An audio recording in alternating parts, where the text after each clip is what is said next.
Me da un enorme gusto darle la bienvenida al ministro presidente de la Suprema Corte de Justicia de la Nación, Arturo Saldívar. Presidente, ¿cómo le va? Muy buenas noches. ¿Qué tal, Leo? Buenas noches. El Senado recientemente aprobó una reforma al Poder Judicial. La primera pregunta que le tengo es, ¿qué tanto se consultó al Poder Judicial para esta reforma?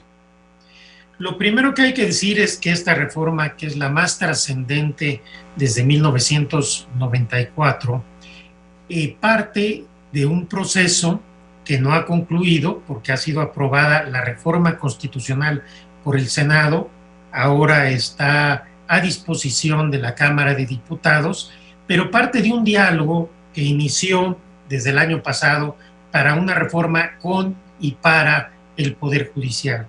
De manera inédita, los tres poderes de la Unión establecimos un diálogo y un proceso que culminó en una primera etapa con esta reforma tan importante que fue aprobada por el Senado de la República, por prácticamente todas las fuerzas políticas representadas ahí. Y antes que nada, yo quiero expresar mi reconocimiento a la coordinadora y los coordinadores de las fracciones parlamentarias y a las senadoras y senadores de la República por la confianza y el apoyo a esta reforma, que es precisamente una reforma con y para el Poder Judicial y que nos va a permitir, una vez que se concrete con las leyes reglamentarias y que llevemos a cabo la instrumentación, servir de mejor manera a la sociedad. Veo que está satisfecho, presidente, entonces, de este ejercicio que todavía tiene, como usted ha dicho, que pasar por la Cámara de Diputados.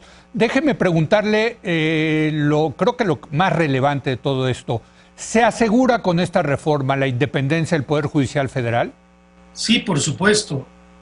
No solo se asegura, sino se fortalece la independencia del Poder Judicial, porque surge del propio Poder Judicial la propuesta que después amablemente el presidente de la República hizo suya y que pudimos dialogar con las senadoras y senadores para afinarla. Estamos muy satisfechos precisamente porque esta reforma nos blinda de otro tipo de propuestas que podrían haber sido peligrosas para la autonomía e independencia del Poder Judicial. Se fortalece el papel del Tribunal Constitucional de la Corte, se genera una nueva carrera judicial de calidad, se potencializa la fuerza del Instituto de la Defensoría y se dota al Consejo de la Judicatura de atribuciones para poder combatir de mejor manera la corrupción, el nepotismo y prácticas indebidas que encontramos hace 2 años en el Poder Judicial. Déjeme preguntarle, ¿por qué se fortalece la Suprema Corte como Tribunal Constitucional? ¿Cuáles son los cambios, presidente? Por varias razones. Primero, porque con la reforma nos quitaríamos una gran cantidad de asuntos que no son relevantes para ser resueltos por un tribunal constitucional, y esto va a permitir que la Corte vea menos asuntos, pero asuntos más relevantes que podamos llevar a cabo con mayor cuidado. Las salas van a poder atraer asuntos de derechos humanos a partir de un indicador de asuntos que estamos ya formulando en el Poder Judicial para poder llegar a los asuntos realmente relevantes. Por el otro lado, los precedentes de la Corte, para ser obligatorios a los tribunales del país, ya no requerirán como ahora 5 sentencias consecutivas, sino bastará un precedente para que sea vinculante. Esto va a hacer que la fuerza de los precedentes, de las razones de la Corte, lleguen a beneficiar a la gente de manera más directa e inmediata. Estos aspectos son los que particularmente van a fortalecer el papel de la Corte como órgano equilibrador y tribunal constitucional del Estado mexicano. A ver, déjeme preguntarle, perdón, presidente. Sí, adelante. Si bien entiendo, antes se tenían estos 5 precedentes, si no mal entiendo, en materia de amparo, ¿no? Si alguien conseguía un amparo, necesitaba 5 amparos para crear precedentes. Ahora, un solo amparo puede generar el precedente. ¿Esto significa que se acabó con el principio que ustedes utilizaban, creo que le llamaban el principio Otero, que teníamos aquí en el sistema judicial mexicano?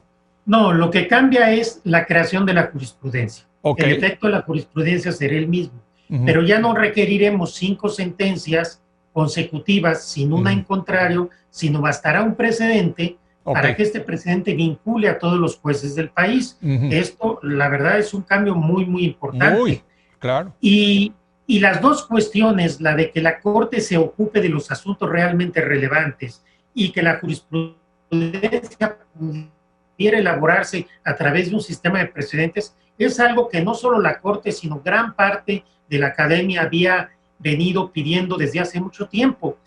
Había que tomar una decisión al respecto. Afortunadamente se pudo tener la madurez en este momento de un diálogo constructivo y hemos avanzado de manera muy importante en esto. Yo tengo confianza en que las diputadas y los diputados verán con buenos ojos esta reforma y que en breve se consolidará la reforma constitucional y veremos las leyes secundarias para que el Poder Judicial pueda continuar con esta modernización que hemos venido impulsando desde hace 2 años. Déjeme preguntarle qué casos salen entonces, ya no van a llegar a la Suprema Corte. ¿Hay una lista?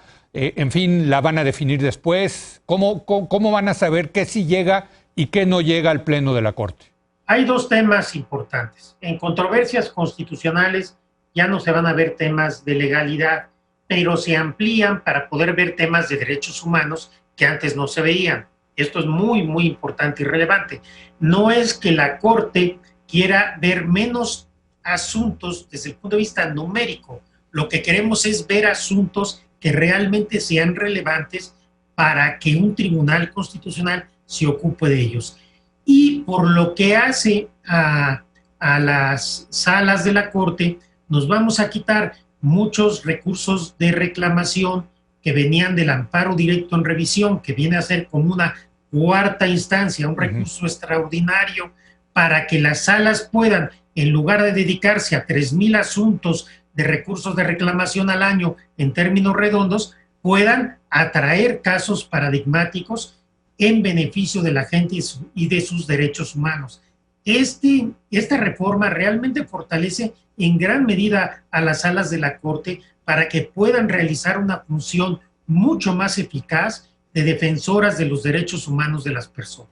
Y entonces ahora esa revisión de los amparos acabará en tribunales colegiados, presidente.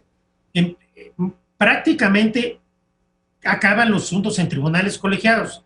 Lo pongo de esta manera. Hay una primera instancia, una segunda instancia.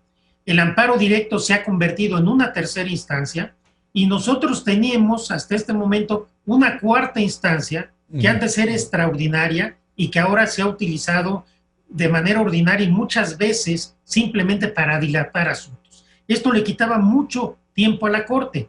Lo que se hará ahora es que solamente veremos en este recurso extraordinario asuntos excepcionales de violación a derechos humanos, pero el tiempo que se dedicaban las salas a resolver todos estos temas de recursos de reclamación que son contra el desechamiento de esta cuarta instancia, por decirlo de manera simplificada, lo van a poder dedicar a traer asuntos de amparo directo que están en los colegiados y resolverlos con plenitud todos los temas de derechos humanos. Esto va a cambiar radicalmente no solo la forma como funciona y procesa los asuntos la Corte, sino la manera en cómo nos acercaremos a las personas resolviendo asuntos que al ser vinculantes ahora ya los precedentes para todos los tribunales, yo espero que en un breve plazo se va a ver una gran diferencia del impacto que va a tener la Corte en la vida de las personas. Interesante, presidente. Ahora, yo sé que parte de su agenda como ministro presidente de la Suprema Corte ha sido y sigue siendo el combate a la corrupción y al nepotismo, que son, y lo hemos platicado, 2 realidades que usted encontró como presidente de la Corte. ¿En qué va a ayudar la reforma en este sentido? En estos 2 temas hemos avanzado muchísimo. El Consejo de la Judicatura ha generado acuerdos generales que nos han ayudado mucho, pero ¿qué va a hacer la reforma una vez que se aprueben en su caso las leyes reglamentarias?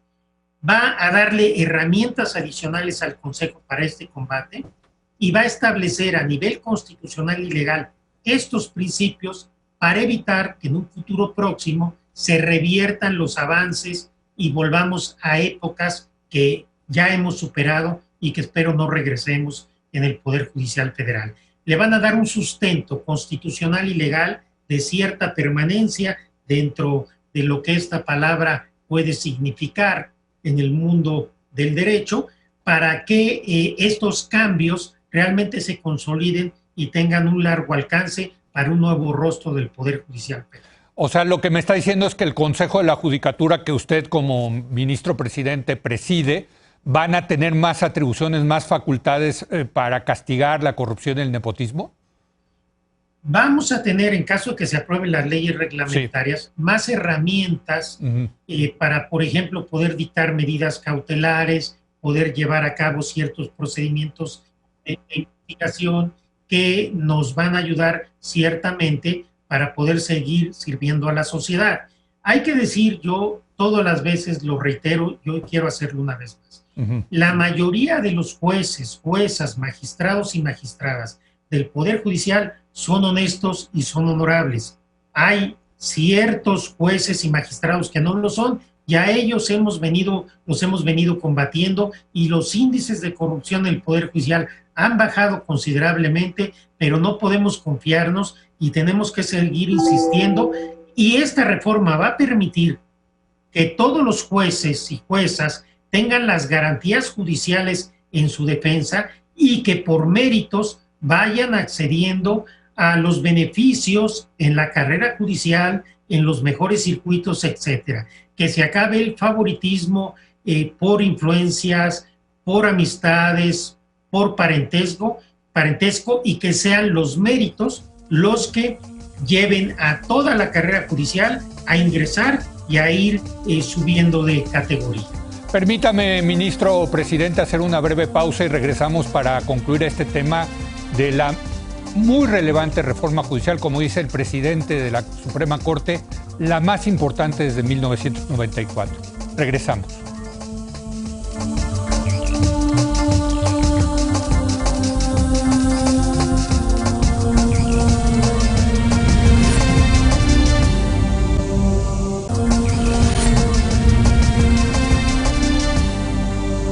Regresamos con el ministro presidente de la Suprema Corte de Justicia de la Nación, Arturo Saldívar. Estamos platicando con él sobre la reciente reforma judicial que se aprobó en el Senado. Todavía falta que pase a la Cámara de Diputados. Y entiendo, presidente, que como es reforma constitucional tendrá que pasar también a las legislaturas de los estados, ¿verdad? Sí, por supuesto. Presidente, hay una parte muy importante que es la carrera judicial. ¿Cómo cambia la carrera judicial, que fue parte importantísima, me parece, de la reforma de 1994? Es un rediseño completo. Se trata de que todas las personas juzgadoras y todas las personas que ingresan a la carrera judicial ingresen a través de exámenes de oposición, para que toda la carrera judicial, no como es ahora, sino todos los cargos jurisdiccionales sean a través de concursos de oposición. Se trata de constituir lo que hoy es el Instituto de la Judicatura Federal en una auténtica escuela judicial con niveles académicos y profesionales de excelencia, que dotemos a las personas juzgadoras de herramientas argumentativas sofisticadas, de derecho comparado, que las preparemos para poder dictar sentencias más sencillas, más simples, más entendibles para la ciudadanía, generar juzgadores más sensibles con una vocación de cercanía hacia las personas. Esta es la gran apuesta, el corazón de la reforma judicial junto con la Defensoría, cambiar este rostro de la carrera judicial para realmente darle un carácter diferente que el que ha tenido hasta ahora. En este momento la carrera judicial, si bien existe, creemos que no existe de la forma como quisiéramos. Un buen ejercicio para 94 ha funcionado, pero no ha funcionado con la exigencia que hoy se requiere. Es un rediseño completo al grado de que habría una nueva ley de carrera judicial que en este momento no exige. Ese tendrá que ser un ejercicio sofisticado muy importante. Estamos ya poniendo las bases en el Instituto de la Judicatura y la idea es una apuesta a largo plazo para que México tenga los juzgadores y juzgadoras federales de excelencia que se merece. ¿Qué es eso de la Defensoría, ministro presidente? Eso es algo muy importante. El Instituto de la Defensoría Pública es el instituto que tiene a su cargo los defensores de oficio federales. Okay. Había sido olvidado a lo largo de los años y desde que yo llegué le hemos dado un impulso muy fuerte, que de aprobarse la reforma va a ser realmente quizás lo más notable. La idea es llegar a todos los rincones del país con abogadas y abogados de oficio de calidad para que la gente más olvidada, pobre, humilde y discriminada de este país pueda tener una defensa de calidad. Nuestras prisiones están llenas de inocentes cuyo único pecado ha sido la pobreza, porque les fabricaron un delito o porque no tuvieron una defensa adecuada en términos sustantivos. Una defensa que sería gratuita, desde luego, estamos hablando. Por supuesto gratuita, pero lo que queremos es igualar la cancha. Que la gente humilde, que la gente pobre, que la gente que no tiene recursos tenga una defensa de calidad. Que dejemos de tener una justicia que beneficia a una clase social, que beneficia a quien tiene recursos, a quien puede contratar abogado o abogada de calidad y que tiene olvidado a la mayoría del pueblo de México que no tiene esos recursos. Queremos dotar a toda la gente que tenga el acceso a abogados y abogadas de calidad. Esa va a ser la gran diferencia de esta reforma en las vidas de las personas. Cuando la gente más humilde, más pobre, pueda tener alguien que lo defienda con calidad, con sensibilidad, con compromiso, va a ser algo realmente paradigmático en este país. Y lo estamos haciendo también ampliando de manera importante las lenguas indígenas que manejan nuestros defensores y defensoras. Creo que esta apuesta por una defensoría pública distinta va a hacer que la justicia por primera vez en México llegue a los más olvidados. Déjeme preguntarle cómo entra aquí el nuevo sistema acusatorio que ya está operando en toda esta reforma, ministro presidente. No estamos nosotros tocando el sistema penal acusatorio. Esta es una reforma del Poder Judicial Federal, que a través de un mejor funcionamiento y una reforma muy profunda del Poder Judicial va a generar mejores condiciones de impartición de justicia, pero los temas procesales del sistema penal acusatorio y otros temas de justicia no se tocan en esta reforma, no le tocaría al Poder Judicial proponer. ¿Algo más que agregar, presidente? Nada más agradecer este espacio, Leo, y agradecer una vez más al presidente, al consejero jurídico del Ejecutivo, a las senadoras y senadores por su apoyo y confianza en este asunto, y también expresar mi confianza en los diputados y diputadas para que podamos avanzar en esta reforma tan trascendente, en la cual tengo también que agradecer a todas las ministras, ministros, consejeras y consejeros de la Judicatura, y que por cierto no es menor mencionar ahora que las propias asociaciones de magistrados y magistradas, juezas y jueces se han expresado con entusiasmo con la aprobación en esta primera parte de esta reforma judicial. Aprovechando que lo tenemos aquí, presidente, sabemos que hay muchos casos pendientes en la Suprema Corte que tienen que ver con legislaciones del gobierno, del nuevo gobierno del presidente López Obrador, no, ya ni tan nuevo, ya pasó un tercio. ¿Cómo van a ir desahogando estos casos que son importantísimos, presidente? Justamente, una de las cosas, de las ventajas que tendrá esta reforma, al quitar a la Corte muchos temas que nos distraen y que no son relevantes, es poder tener una agenda para resolver con mayor prontitud estos asuntos y muchos otros importantes. Cuando tenemos un tribunal que le llegan en promedio 18,000 asuntos al año, es extraordinariamente complicado poder sacar todos los asuntos. Este año hemos resuelto más asuntos que el año pasado, y el año pasado resolvimos 50% más asuntos que en 2018, y aún así no es suficiente. Los asuntos los iremos resolviendo en la medida de lo posible, pero una de las grandes ventajas que tendrá esta reforma es que asuntos paradigmáticos como los que mencionas los podremos resolver con mucha mayor celeridad. Y una última pregunta, si me permite. Desde luego, el magistrado presidente del Tribunal Electoral del Poder Judicial de la Federación pues está siendo procesado, por lo menos por la Unidad de Inteligencia Financiera, en un momento muy crítico, presidente, en donde ya comenzó el proceso electoral.